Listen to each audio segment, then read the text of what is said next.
Though it may be known as America's pastime, baseball has spread across the world. Though the MLB is trying to come back, there is still some money to be made overseas, and Greg Peterson is going worldwide to hit a grand slam for your bankroll. From the return of baseball in the States to daily KBO picks, all the bases covered on the Baseball Betting Podcast with Greg Peterson. So here is the International King of Swing.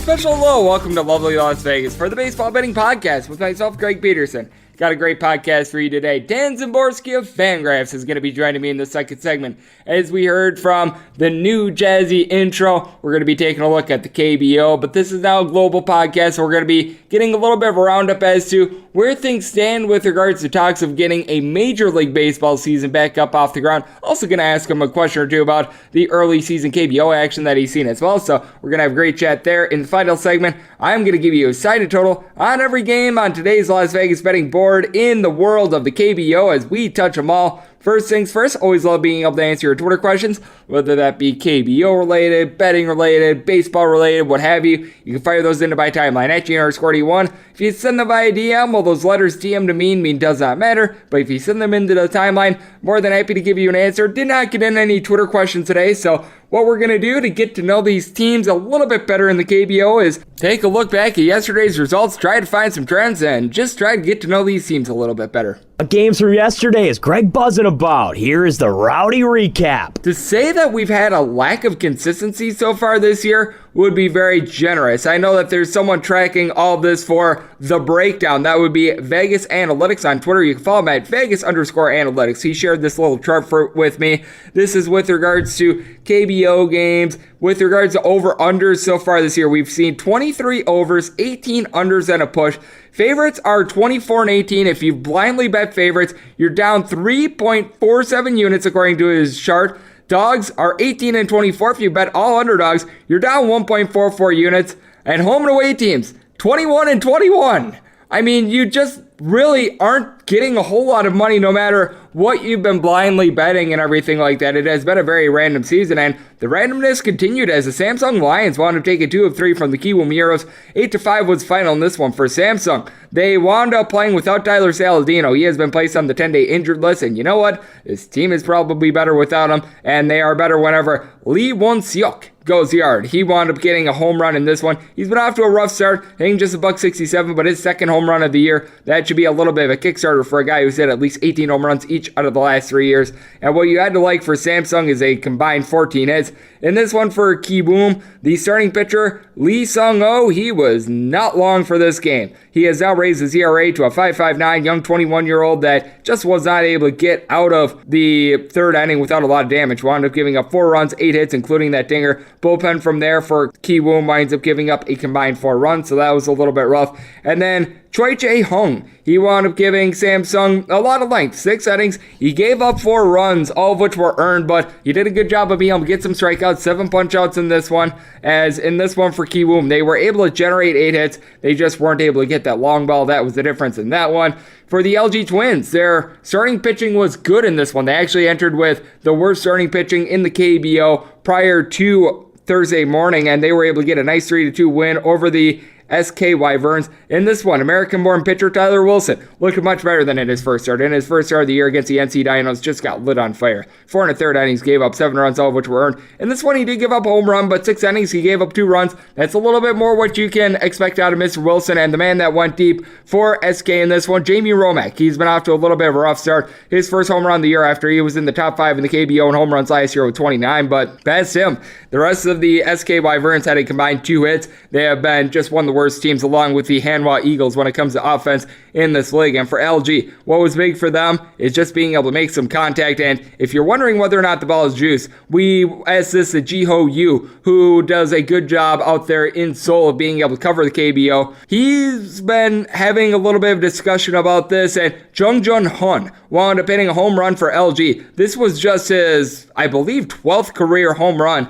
He was sprinting out of the box. He had no idea that it was going yard. If you guys watch a game on ESPN, obviously it did. That could tell you right there where things are at. But with that said, with LG, they've been doing a very good job out of the bullpen. And once again, they were able to get the job done in this one. A combined 3 innings. They don't even as much as give up a hit, 4 punch-outs. So they certainly got the job done in this one. Meanwhile, for SK, the bullpen has not been what it was last year. Although in this one, wasn't too bad. They go 3 1/3 innings. They wind up giving up 1 run in relief. KT was able to get some good pitching in this one. Problem is, offense wasn't there. The NC Dinos get a 1-0 win over the KT Wiz, which, as we know on this podcast, they are known as the Smiling Blobs. And for the Bobs, Bae Jae Sung was very good in this one. He winds up delivering 7 innings. He does give up 7 hits, but he did a great job of evading danger, did not give up a single run, as it was Lee Sang-hwa who came out of the bullpen, and he raised his ERA to a big old 21.6, as he wound up giving up the lone run of the game. Certainly was not a good showing from him, as he gives up that run without recording a single out. And for NC, Ko-Chang Mo, man, he was mowing them down. He has yet to give up a run in his 2 starts so far this year.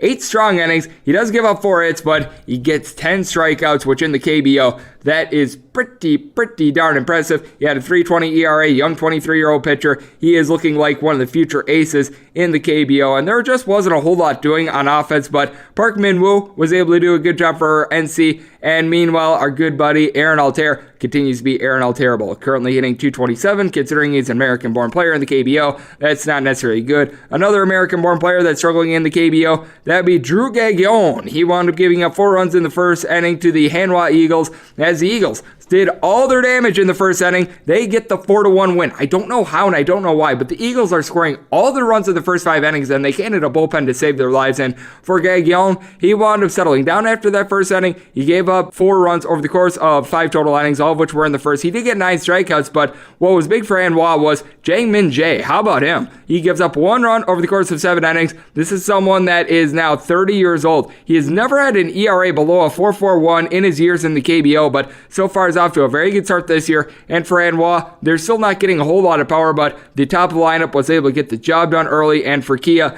this is a team that has just been very inconsistent with the bats, to say the least. They have been just all over the place. In their first couple games of the year, they wound up only scoring 2 runs, and then they go 5, 0, 2, 12, 2, 4, and now 1. So this is probably, in my opinion, the most zigzaggy team that we've seen out there in the KBO. But one thing that has been a constant, the Doosan Bears, both giving up and putting up runs. They wind up getting a 7-4 win over the Lotte Giants. Chris Flexen was certainly flexing on those fools. 6 innings pitched for Doosan. He gives up 2 runs, both of which were earned. He did wind up giving up a dinger, as going yard for Lotte, Min Byung-hun. This is someone that does a great job of being able to set the table, hitting a 382 so far this year. As a matter of fact, he's hit at least a 300 in every year in the KBO ever since the beginning of the 2013 season. This was his second home run of the year, but the big difference in this one was the fact that you had Daeho Lee get 4 hits, but nobody around him could really get on base. All of those 4 hits resulted in 0 RBI, and Dixon Machado, who has been doing very good for Lotte, he did not wind up having a single hit in this one. Meanwhile, for the Doosan Bears, they were able to get a pair of home runs. OJ Ill winds up going yard, along with the league leader in hits last year, and Jose Miguel Fernandez, who after 8 games is hitting 500. He leads the KBO in that regard. He hits his second home run of the year as well. So that's what we all found out from the KBO on Thursday. Now, let's take a little bit of a look at how Major League Baseball is trying to come back, and just the thoughts of Dan Szymborski with regards to the KBO. That is on the other side right here on the Baseball Betting Podcast with myself, Greg Peterson.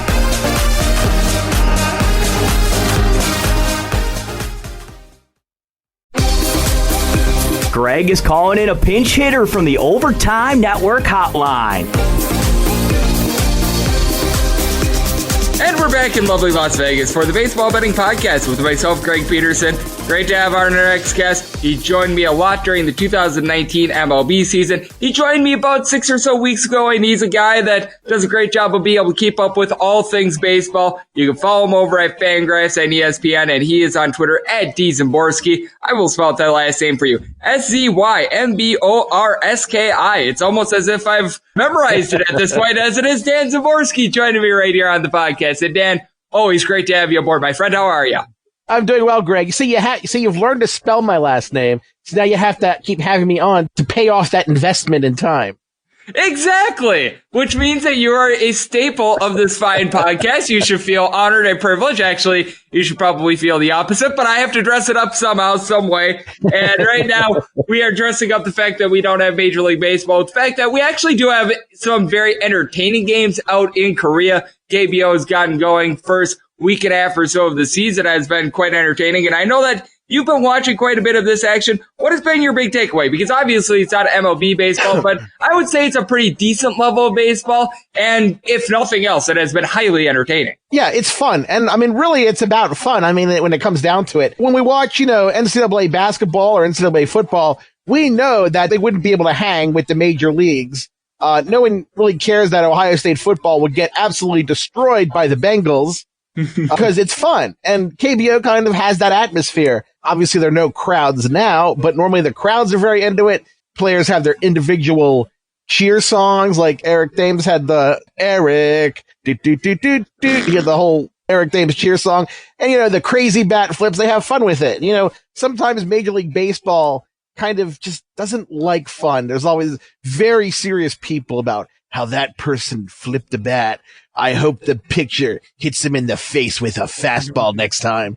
I mean, that's kind of the opposite. That's like something like a sociopath would suggest, like someone's enjoying themselves. It's time to hurt them. But sometimes Major League Baseball comes to that. Yeah, I do agree with you. Sometimes the unwritten rules, there are just 100 million, billion of them, and it's not good to say the least. And with Here's that, the thing about the unwritten rules. Our friend Brian McCann, who always enforces unwritten rules, apparently for the Astros, there was no unwritten rule called don't cheat. Isn't that the truth? Oh, brother. And speaking of the Houston Astros, they are going to hopefully be able to get out on the field somehow, some way this season. We know that the owners and the players are currently in talks to try to get something like an 80 to 85 game season out there for us. There's been obviously a lot of back and forth with this regard. And I think what's being made too big of a deal of is the money, because I think that with all the logistical hurdles that we have to go through, every state being pretty much on its own path, the money is probably the last thing people should be thinking about right now, because when you do negotiations, here's a rule of thumb. You don't want to give in right away and give yourself a really bad deal. That's what both these sides are thinking. And I don't know about you, but I think that if we could get these logistical issues out of the way, the money will come. It probably will. There's always just that risk that one side digs in a little too hard. Because, the owner's proposal to tie it to revenue sharing, that was a complete non-starter. I've talked to people who are actually in front offices, and even they were kind of shocked that was actually proposed to the players. My ongoing personal theory is that a couple of the owners really wanted that and had to have that as an offer at some point just to have it out there. I think in the end, there's too much risk in not having a season, because you don't want to have people used to not watching baseball, because baseball's kind of, a habit. You watch the game every day. There's 162 of them for every team. It's a habitual thing, and you don't want people to get out of that habit, because once they're not watching baseball, they might get used to that. I'm right there with you, as we do have Dan Szymborski of FanGraphs joining me right here on the podcast, and it seems as though this has already been confirmed. I'm seeing all the reports out there from the MLB. If we do have a season, universal designated hitter, it is going to be going through, which that leads to me thinking that we're going to see some sort of a realignment, whether that's going to be the 3-tiered plan in which you've got the East, the West, and the Central, whether that be the Cactus League and the Grapefruit League, whether that's the leaders and legends like we saw in the Big Ten several years ago. We're probably going to have some sort of realignment. I know that a lot of owners and players are pushing for games to be in their own ballpark. But one thing that I'm noticing is that all these states, as I mentioned a little bit earlier, they seem to be going to the beat of their own drum. We know that the southern states like Florida, Georgia, they're open for business. Arizona, they're going to be opening up by week's end to professional sports leagues. And then you've got California, who just announced a few days ago that kids won't be returning to campus for the fall with regards to college. So it does lead me to believe that having these games in the ballpark of like the eastern and the southern states, it's going to be possible, but you might need to do something completely different for the West Coast teams. Yeah, I know Florida's already said, whoever's not allowed to play in their state, come on down. It isn't a lot of time off school. I remember my senior year of high school. We got 2 weeks off because there was like 3 feet of snow on Martin Luther King Day. They gave us, 2 weeks off school, but we had to make it up. They wanted us to come back after we graduated. But of course, my grandfather called them and said, I wasn't going to be doing that. I don't think anybody really did that. But like, okay, you graduate, you get your diploma, and then you have to come back for 2 more weeks. Presumably this stuff won't have to be made up, but teams want to get into their home parks because there are financial advantages to that. You have, sponsorships, advertising, things that you can't as easily do in spring training. You're not going to get the same price for an advertisement in the, Tampa spring training as you are, say, in Yankee Stadium. So with less revenue coming in, the owners kind of want to squeeze out as much as possible. The question is what's going to be possible, and we still don't know that. We're still talking like 7 weeks until a season would start. And with a pandemic like we have, there's a lot of things that could go right or go wrong. I know that baseball is probably not going to finalize everything yet, but it would be nice if we have kind of a broad agreement between the players and the owners. Oh, I totally agree with you. The more agreement we can get, the better. I do think at some point it is going to come. And what I think is going to be so fascinating is to see whether or not the hitters or the pitchers have a little bit of a leg up once we do get the season started. Because I know with most of the proposals that I'm seeing, it'll probably be about a 3-week second spring training. You might get a couple days more. You might get a couple days less. They're still in talks right now, but I have to think that it's a little bit easier for a hitter to stay in shape right now rather than a pitcher, because you can obviously have a little bit of a batting cage downstairs. You can maybe just get the pitching machine going outdoors. You're able to hit a couple balls in just a random field or in a random anything at this point. I know that a lot of these guys can probably travel to like a rural area. Meanwhile, with pitchers, it's just a little bit harder to simulate game action. And I think that might, as a result, lead to these hitters being out in front of the pitchers, which is typically the opposite of what we see in baseball. It's tricky because on the other end, teams are going to have larger rosters. So if we see teams more willing to have players start, 3 or 4 innings, the whole Jose Urquidy type of deal from last year, I think that might also help the pitchers a little bit, keep them fresher. I don't really know at this point. I mean, we can guess with DH that it'll benefit some NL teams more than others. I think it would benefit the Reds more than most NL teams because they have a lot of outfield depth and a lot of guys who can DH. And I think it probably hurts teams like the Rockies who have pretty lousy depth. There's a lot of permutations, and it is going to be interesting to see what actually happens as we get towards the theoretical start of 2020. I think that's a good point that you bring up, as we do have Dan Szymborski of FanGraphs joining me right here on the podcast. And I think the one thing we can agree with is the fact that the players that lose out the most right now is starting pitchers. Because if you have these pitchers go like 4 or 5 innings, they'll be fine. But if you have a guy like Max Scherzer who's used to going 7+ innings, throwing 100+ pitches, it's just hard to simulate that game shape. Obviously, the spring training ramp up is going to help a little bit, but it takes a very long time in order to be able to build that up. And if Max Scherzer, all he has at his disposal is maybe playing catch with his wife and or like a child or two, there's just absolutely no way that you can simulate throwing 100+ pitches in a game. Yeah, and I think depending on if the season gets extended, you probably run into issues with next season. They haven't actually come to an agreement, and with 80 games, they probably wouldn't have to, as opposed to, say, 100 or 110. If the season doesn't end until, say, mid-November or Thanksgiving, then you have a shorter period until next spring training. And how does this affect 2021? A lot of these questions we don't know because we are in uncharted territory. The Spanish flu in 1918 didn't shut down the season. Baseball kept going during World War I, World War II, but this is what shut down baseball like more than any time. We're going to have the most missed games since, the 1800s when teams sometimes folded before the start of a game.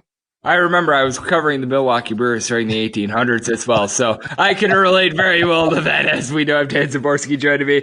And Dan, I do think that we do have, like you said, some uncharted territory, but if there is a couple teams that might be able to take advantage of this whole situation, which ones do you think that they will be? Because I personally look at some of the favorites from the American League, the Houston Astros and the New York Yankees. Both these teams were badly banged up. Justin Verlander was not expected to be ready to go for spring training. Lance McCullers, he was going to be on an innings limit because he missed the entire 2019 season. If you have 82 games, well, that innings limit, it's not as much of a limit anymore. And I actually think it could help out younger players as well, because as we know, with pitchers being a little bit younger, typically, they don't want them to go past like 150, 160, 170 innings. Once again, you get 80 games, you don't have to worry about them reaching that threshold as much.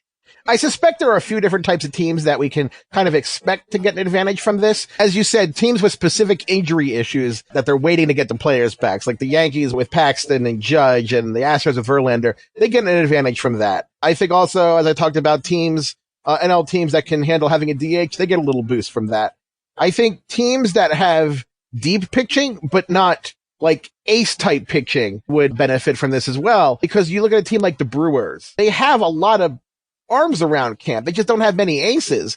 But all of a sudden, when no pitchers are going, more than 4 or 5 innings, all of a sudden the Brewers look fine. They can handle that. They already have actual relievers who have gone more than 1 inning or 2 innings. The Brewers can play that kind of baseball. So I think that kind of team can get an advantage. And I think also teams with good depth in the upper minors will also see an additional advantage. Nothing's finalized, but they've been kind of floating having 50-man rosters that allow some top prospects to be kind of on a shuttle roster.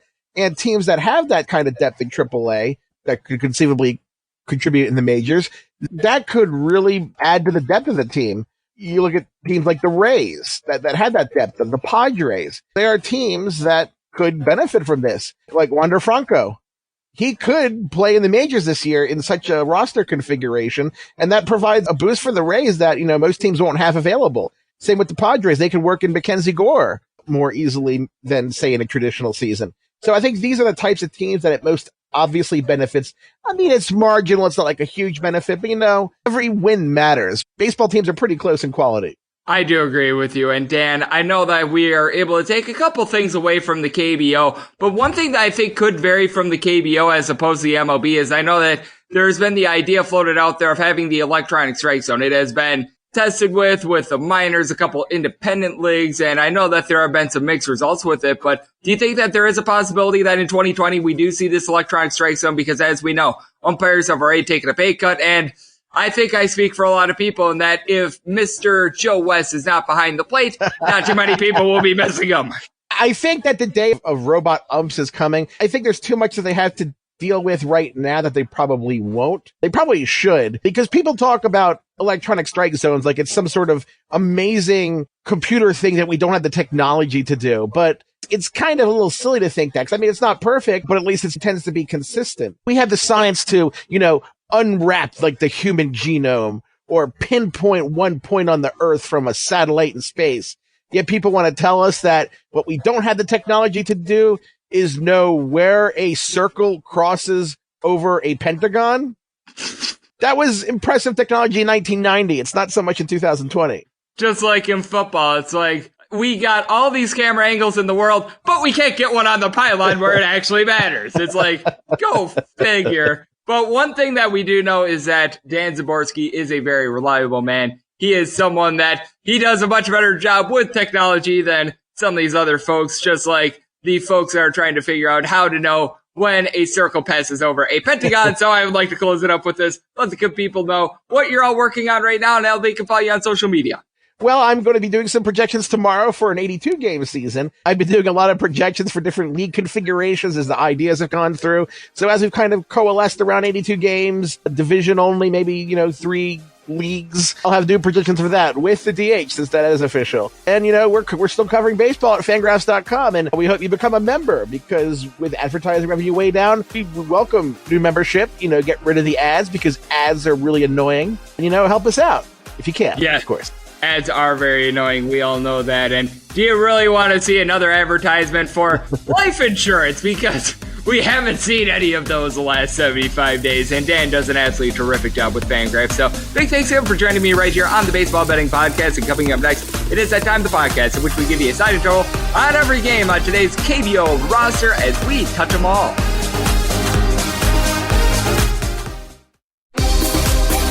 Welcome back to the Baseball Betting Podcast with Greg Peterson as we're off to a quality start, and now it's time to walk it off in a grand fashion. And we are back here in lovely Las Vegas for the Baseball Betting Podcast with myself, Greg Peterson. A big thanks to our man, Dan Szymborski of FanGraphs, for joining me in the last segment. And now it is that time of the podcast in which I give you a side and total on every game on today's Las Vegas betting board for the KBO. It's something I like to call Touch 'em All. If a game is listed on the betting board, Greg has a side and a total on it, so it is time to touch them all. Note that any changes are made to these plays will be listed up on my Twitter feed at GNR_D1. As per usual, these are games in which you're going to be betting on the team, not really pitcher dependent. We notice that in the KBO. Really, the only place in which you're able to go pitcher dependent is at Pinnacle, so I do want to make that disclaimer right here if you are new to KBO betting. And we are going to be going in Las Vegas rotation order as per usual, and we are going to be starting with 304, 651, 304, 652. The Hanwha Eagles are going to be playing host to the Lotte Giants. Giants are a sizable favorite on this one. You're going to be able to find them as low as minus 210. I'm seeing as high as minus 230. Meanwhile, with the Hanwha, you're mostly seeing plus 185. You might be able to find a plus 190. You might see more like plus 175, but you're getting a good plus price. Total on this game is 9. The over as juice in most places at minus 115. I'm seeing a couple minus 105s though, which means that the under is anywhere between minus 115 and minus 105 as well. And you got to think that a lot of people are piling on the Lotte Giants right now as they have been bet up, and that's because Dan Straley is going to be towing the rubber for Lotte. Meanwhile, for Hanwha, you've got Kim A-Won that's going to be taking the mound, and Kim A-Won actually had a very good start in his first time out for the 2020 season. He's just 19 years old, so very young player, but it does feel like he's really developing. Over his last 10 starts, a 4.10 ERA, he's been able to cut down on the home runs. He's given up 1 home run over his last 10 starts. Now, we know that Lotte is one of the more prevalent offenses out there in the KBO, but you've got to wonder what Daeho Lee is going to be able to deliver for this team. He had 4 hits yesterday, but we know that he's getting up there in years at 37. Dixon Machado got off to a white-hot start. He's still hitting right around a 350, but I think that there's going to be a little bit of regression there. And what I like about Kim A-Won is that he was limited last year with regards to his innings count, but what he did a better job of towards the end of the year as well is cutting down on the walks, because the walks were a big issue for him. He issued nearly 5 per 9 innings. He did give up 4 in his first start, but I do think that the control is going to be there a little bit more for him as well. Meanwhile, you take a look at action Dan Straley. I do feel like his second start of the year was a little bit of an outlier. In his first start against KT, a little bit more of what we could expect out of him, in my opinion. 5 2/3 innings. He wound up giving up 2 runs, both of which were earned, 4 strikeouts against the SKY Verns, who have just been absolutely anemic on offense. He goes 7 strong innings, 11 strikeouts, his first 10-plus strikeout game ever since the 2017 season. He's not a guy that's necessarily going to give you electrifying stuff. Now, we do know this with Hanwha as well. This is a bunch that they have not really been putting runs up on the board, but a lot of their runs have been coming very early, which is something that you do like to see, and Jared Hoying, I think, is going to be able to right the ship for this team. He had a combined 48 home runs in his first 2 years in the KBO, hitting just a 242 with 1 home run so far this year. I think that that's going to turn itself around, and what you do have to like for this Hanwha team as well as guys at the top of the lineup like Hunju Sak. He has been able to do a good job of getting on base. Was limited to just 5 games last year, but is off to a 344 start so far this year. He has been doing a good job of being able to drive in some runs. Plate discipline has never really been there for him, but I do think that he's going to be able to do a good job of being able to get on base. I think that this is going to be a good spot for Hanwha to be able to cool down the Lotte Giants. I think that a little bit of regression is coming in as they have scored fewer than 4 runs just once so far this year. I do think that the Eagles, with their young pitcher, are going to be able to get a good start. The Hanwha bullpen has been not great, but it certainly has not been terrible, and I actually do like what Lotte has been trotting out there with the bullpen as well. They did get a little bit gassed in that series against Tucson, but with Hanwha being a little bit of a lighter hitting team, I think that they get the job done in a very low scoring game. So we're taking the under, and we're taking the plus price here with the Eagles. 304, 653, 304, 644. You've got the Kia Tigers, and they're going to be playing those to the Tucson Bears. The Bears are finding themselves right around a minus 155 favorite across the board. I know that at Caesars, they actually open up more around a minus 140 favorite. This has been butt up. You're seeing mostly 155. If you've got a book with bad juice, might be a little bit more. That means that Kia, they're at minimum a plus 130. You might be able to find them a little bit more. And your total on this game is ranging anywhere between 10.5 and 11. If you're seeing the 10.5, you're going to find a lot of juice to the over, right around minus 115 to minus 120. Under is anywhere between even to minus 105. If you've got the 11, the over is juice of minus 105. Under is minus 115. And going for the Tucson Bears today is going to be one of the more Korean native pitchers. That would be Ho Ki Kwan. Meanwhile, for Kia, Im-Ki Young is going to be going, and Im-Ki Young really has had his struggles in the KBO, and that's putting it very politely. At least a 5.73 ERA in each of his last 3 years in the KBO. As a matter of fact, he has posted a 4.50 ERA or worse in all but one of his full years in the KBO. I'm throwing out there 2012, in which we saw one game. But the good news for Kia is they've actually been doing a solid job out there in the bullpen, and you got to think that Mr. K. Young is probably not going to be long for this game. In his first start of the year against Samsung, he went 4 1/3 innings. He wound up giving up 4 runs, all of which were earned. No doubt that's very brutal, but if you throw out that start, his final 9 starts/relief appearances of the 2019 season, he had an ERA that was hovering right around a 4.6 to a 4.7. So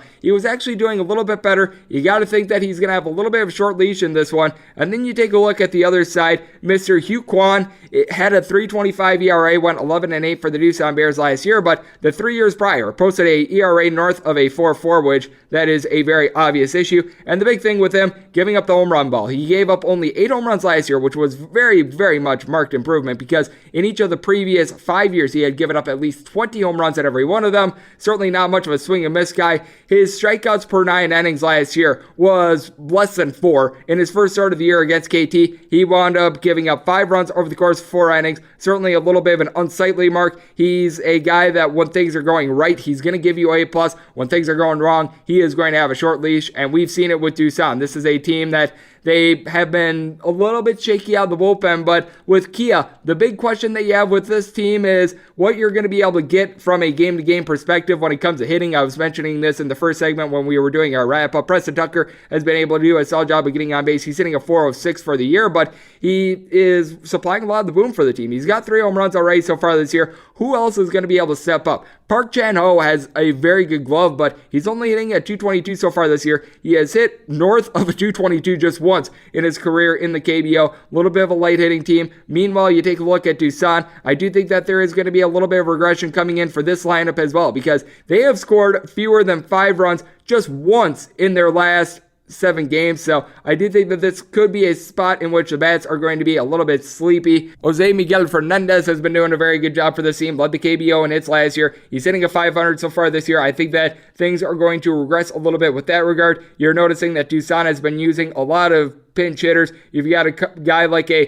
Park Kun-woo, who's only hitting a 219 so far this year. The top of the lineup is not necessarily full of a bunch of speedsters, and it's full of a bunch of guys I feel like have been playing above their skis a little bit when it comes to a pitching standpoint. I think that Kia is going to be able to do an okay job against Hugh Kwan. I think that Im-Ki Young is going to give up a couple runs, but I think that from there, the Kia Tigers are going to be able to right the ship, because they do have a very good bullpen, and that's going to allow the Kia Tigers to, at minimum, hang in this game. I'm going to be doing something interesting here, and I'm going to be taking the run line here with Kia. I'm going to be taking plus 1.5 runs. I was seeing this at plus 115 at a lot of books. This has been steamed down. You're seeing it at a lot of places right around a minus 110 in a lot of spots. You might be able to find a minus 105, might be more like minus 115, but we're going to take the 1.5 here. I think it's going to be a little bit lower scoring than a lot of people think. I think that Doosan is in for a little bit of regression with regards to the bats, so we're taking the under, and we are going to be taking the Kia Tigers getting a 1.5. 304-655,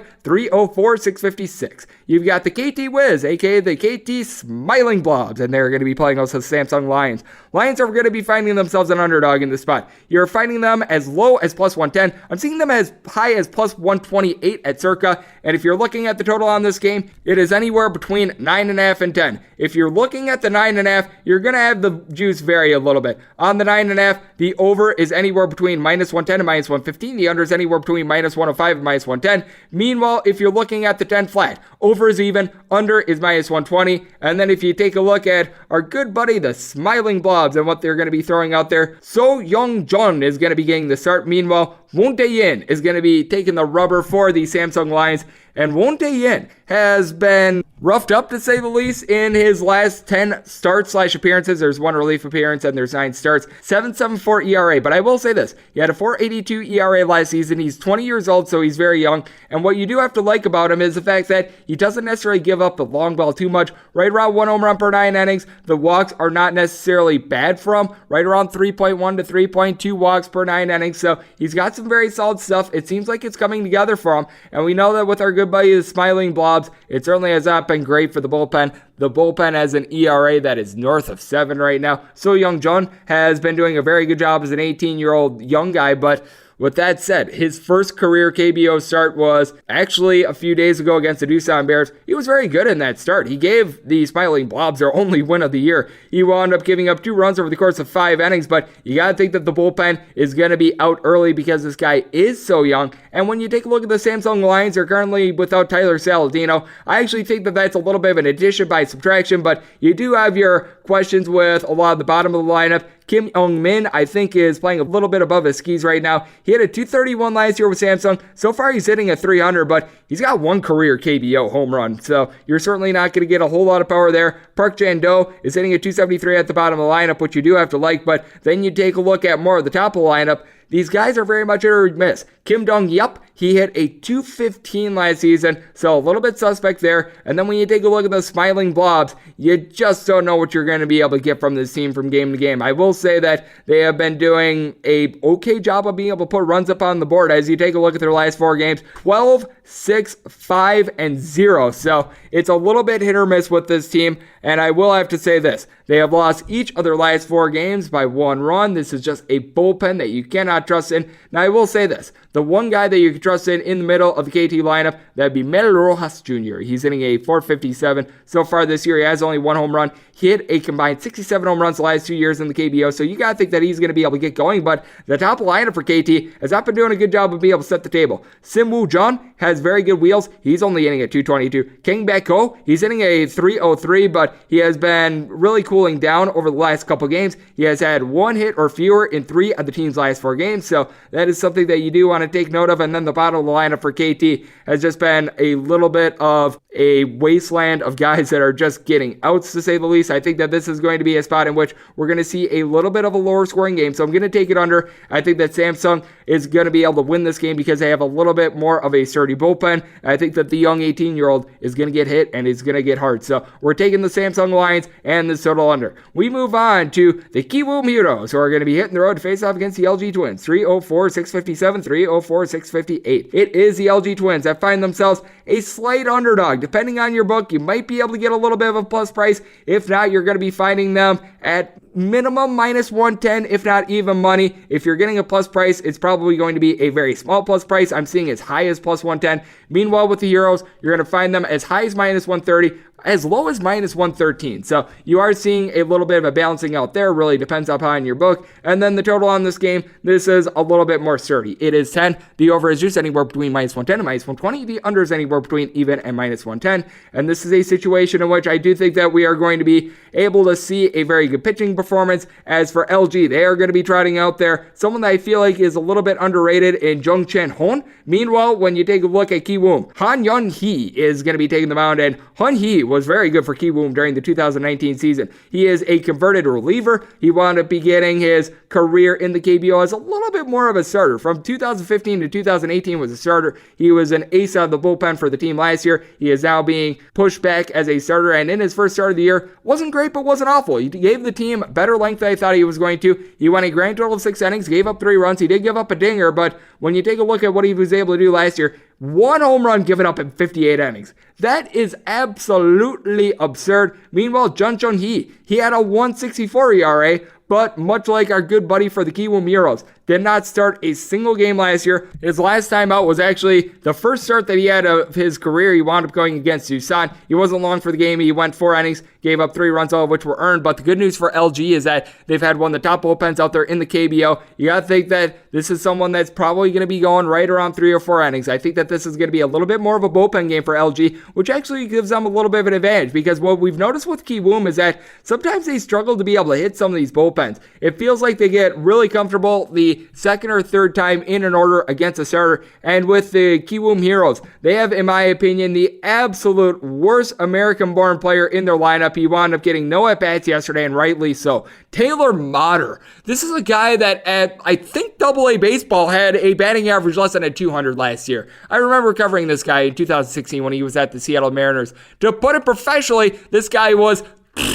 He's out there with his glove. Good for him. He's got the hair, but I mean, this guy is about as useful as a poopy flavored lollipop at the plate. But with that said, a guy that's not as useful as useless as a poopy flavored lollipop. At the plate, that would be Park Byung-ho. He has not really been able to get it going so far this year. Last year, led the KBO in home runs with 33. So far, he's got 2. He's hitting at 212. He actually spent some time with the Minnesota Twins, I believe, in 2016. So he is a guy that you're going to need to take a look at for him to try to get going. Kim Goo-min has been really struggling as well. .67 batting average. That's not very much like him. He's never really been a power guy, but you got to think that he's going to be able to raise that average. I will give him this. He's been doing a good job of being able to draw some walks, but Ki-woom seems to be in a little bit of a funk. And for the LG Twins, they were really able to get their offense ignited against the SK Wyverns. They were able to get the sweep of that series, and this is a bunch that in that series, they were able to get a combined 26 runs. Now, I will say that the 14th spot and getting a bunch of unearned runs in that series was very big for them, but you gotta love what Kim Young-so is doing. This is someone that spent some time in the majors with the Philadelphia Phillies and the Baltimore Orioles, hitting a .455 so far this year. Not necessarily a big power guy, but he always does a good job of being able to drive in runs. He has, from what I've seen, perhaps the best eye with regards to knowing the strike zone in the KBO. And then Chae-Eun Sun. This is someone that has been doing a great job. Career batting average of a .302. He's got the glasses. He's got sort of that funky style. He does a great job of being able to draw and runs as well. And they've also got the leader of all-time hits in the KBO as well. That would be Park Young-tuk. He has a career .308 batting average, 2,446 hits. And so far this year, he has been serviceable. .240 batting average. He still has a very good glove out there in the outfield. 41 years young. And he actually still has some wheels. Ray has a stolen base so far this year. I think that LG with their balance are going to be able to get the job done in a bullpen game. I think that Ki-woom gets a solid start out of Han Hun-hee, and I think that the bullpen is going to be able to be serviceable, but I think that LG's bullpen is going to trump that. I don't think that either team is getting past 5, so we're going to be taking this total under, and we're going to be taking the LG Twins at right around even money / a little bit of a plus price, and we wrap things up with our good buddy, the NC Dinos, and they are going to be playing on the road against the SK Wyverns. The NC Dinos actually opened up at a terrible number at Circa. They opened up -120. This thing has been steamed to all oblivion. As we're seeing it right now, you're going to be getting the NC Dinos at best at -155. If you've got a little bit of a lesser book, you might find them as high as right around a -180 to a -185. That means that the plus price that you're going to be getting with the Wyverns, you're going to probably get it as good as +160. A lot of books are finding it at +145. You might get a little bit worse than that as well. And your total on this game,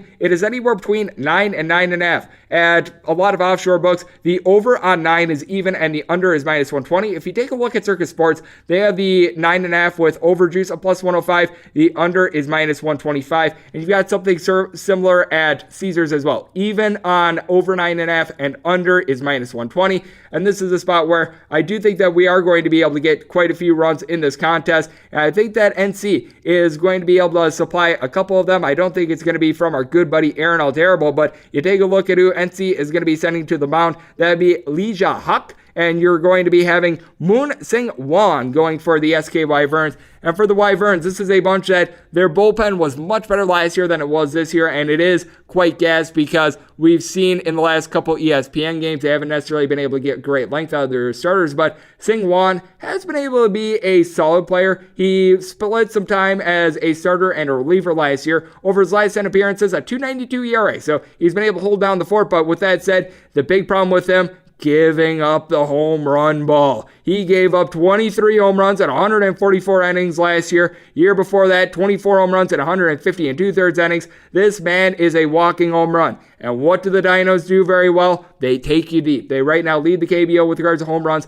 They were a little bit ice cold yesterday against the KT Smiling Blobs, but you've got Na Sung Bum. This guy is far from a bum as he already has 3 home runs so far this year. He had 4 all of last year. He's been doing a great job of getting on base. And what you love about NC is, unlike a lot of the teams in the KBO, from 1 through 9, they are all very dangerous. Park Min-woo has been doing a superb job of getting on base. 364 batting average. Guy has some wheels. You've got to love what you see there. And with the NC Dinos, they've got a very well-rested bullpen because Koo Chang-moo was able to go 8 innings yesterday. That is going to be big. And then when you take a look at the Wyverns, they're going to be a little bit gassed. I do think that this is a good spot for the NC Dinos to take advantage of a guy that gives up the long ball. I think that the Dinos are going to be just hitting him out left and right, and I think that the Wyverns just get absolutely crushed. We're going to be laying the number here with the Dinos. and we are going to be riding the over as well. As that will wrap things up for the Baseball Betting Podcast on this Thursday afternoon / if you're listening to this later, a little bit more of a Friday morning. And if you do like what you're hearing from this fine podcast, you can subscribe on Apple Podcasts, Google Play, Spotify, Stitcher, and TuneIn. And if you ever have a question for the podcast, fire it into my timeline at Junior_D1. Big thanks to Dan Szymborski of FanGraphs for joining me in the last segment. Hopefully you're all safe, healthy, and doing well. I'll talk to you guys once again tomorrow. Thank you so much for tuning in.